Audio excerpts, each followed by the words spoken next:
Some people dream of winning it big in the lottery, but what if you accidentally stumble upon a large amount of wealth? Join us as we have a look at some of the most historic gold rushes ever.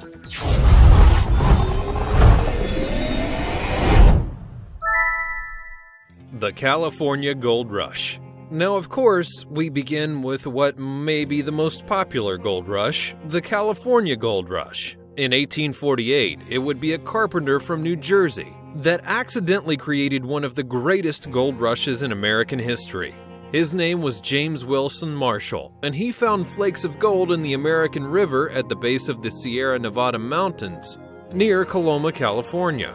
He was working to help people build a water-powered sawmill that was owned by a man by the name of John Sutter, a founder of a colony of New Switzerland. This colony would later become Sacramento. Now, a few days after the discovery, this would become one of the largest parts of American history, as the Treaty of Guadalupe Hidalgo was signed, which ended the Mexican-American War.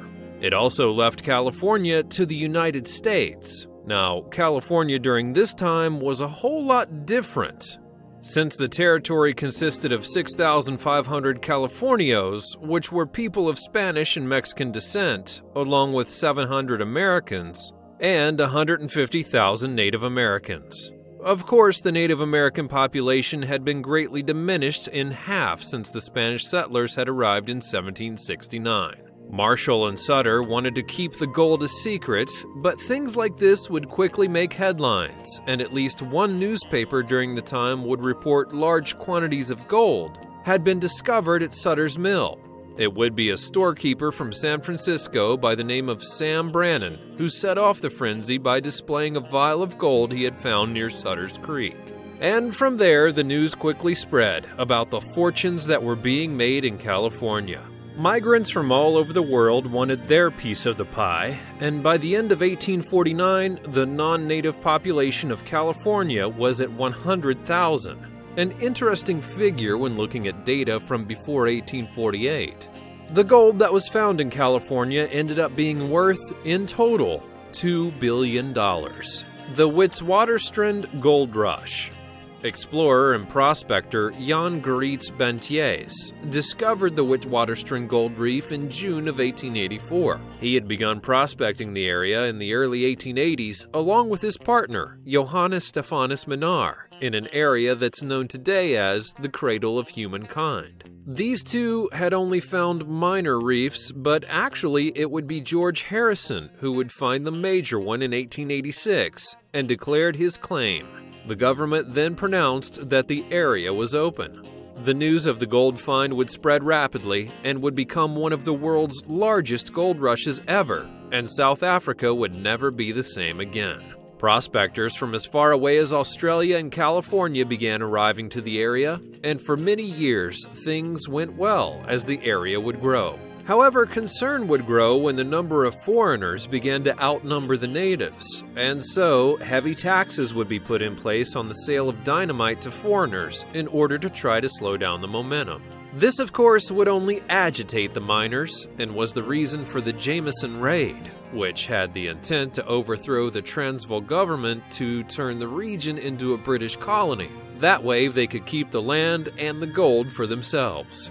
500 men took part in the uprising, with 21 being killed and many more being arrested, tried, and then sentenced. The gold rush may have created bad things like an impending war between the natives and the new foreigners who were after the gold, along with a failed overthrow of the government, but it also improved transportation and made the region more accessible. Factory goods were being shipped from England in order to meet the demand of the mines and the mining communities, and since the goods at first could only be transported by oxen and ox wagons, a new system of transport had to be created. Railways were put into place, and it would make a significant difference to people all over the country. Soon the railways would grow, and for the first time, people were able to use them to travel from countrysides into the towns. The Black Hills Gold Rush. The land was technically owned by the Sioux at the time in 1874, but the first arrivals of men who were seeking gold were led by George Armstrong Custer.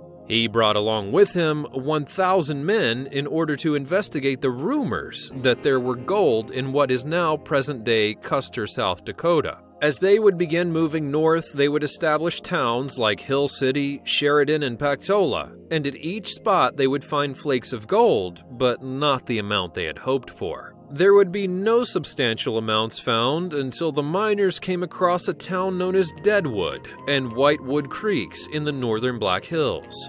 Then, by 1876, the miners had managed to claim all of the land around the creeks, taking them from the Sioux, and eventually claiming parts of South Dakota that would make up 10% of the world's gold supply over the next 125 years. During the gold rush, treasure coaches became a popular way to transport large quantities of gold, and each haul would be worth up to $300,000. They would become a favorite target for road agents, and the last recorded would be in 1878 at the Canyon Spring Station. Robbers would bound and gag stable workers, and then line their guns to point through the cracks of the logs. The coach approached the station, and the desperados then opened fire on the unsuspecting victims. One guard would be killed and 2 were injured, and the main guard took cover behind a large pine, managing to escape unharmed, but had to leave the coach behind with the bandits. In the meantime, citizens in the area organized manhunts, and there was a $2,500 bounty for their capture, and several suspects were then lynched, with some being convicted at trial. In the end, half of the gold was recovered, but it was never known if the right bandits were captured. And as gold became a hot commodity, more and more incidents like this began taking place. The Georgia Gold Rush of 1829. The Georgia Gold Rush of 1829 at the time would be known as the Cherokee Nation, but it began to be flooded by thousands of prospectors who had hoped to find gold in the area. There would be about 4,000 miners working along the Yahula Creek alone, and those numbers only grew over time. This sudden influx of miners would be called the Great Intrusion. However, the Cherokees could do little, and it would seem the more they protested, the more the miners showed up to take their land. Mining communities would spring up all over northern Georgia, and instant boom towns would be created. Within a few months, thousands of people had intruded into the area, and the once quiet, pristine land had been disrupted by the miners and prospectors hoping to strike it rich. The miners ended up needing a local mint, which they then could exchange for gold coins, and it would be Congress who would establish the Federal Branch Mint. In 1838, this new mint went into operation, creating more than $100,000 worth of gold just in its first year alone. And by 1861, when it closed, had produced 1.5 million gold coins with a value of more than $6 million. The Indians were removed by gunpoint from their homes, forced to walk over 1,000 miles with no proper clothing, and had little access to proper food. 1/5 of the entire Cherokee population would perish during the journey, and this forced migration became known as the Trail of Tears. The worst part, however, is that it could have been avoided, as the gold soon began to run out after the mint was created and the last of the Cherokee people had been removed from their land. It then became more and more difficult for miners to make a living as the gold became sparse, and the prosperity that they thought had come slowly crumbled away into nothing. Pike's Peak or Bust. The Pike's Peak or Bust slogan could be seen on carriages coming into town, and actually became the slogan in reference to early prospectors who came to the eastern edge of the Rocky Mountains in search for gold. The mining camps were created by Denver City and Boulder City, and would eventually develop into their own cities altogether.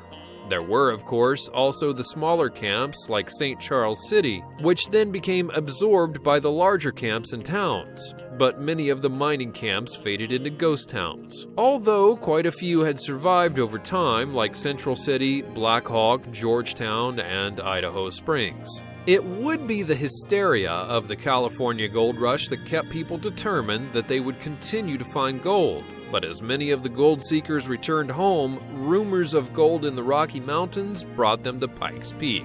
People only believed that they would find gold along the rivers of the Rocky Mountains. So they gathered all of their supplies and mining equipment and began to arrive as early as the spring of 1859. arriving in large amounts of snow, which they would have to wait to melt before they could even begin searching for the gold.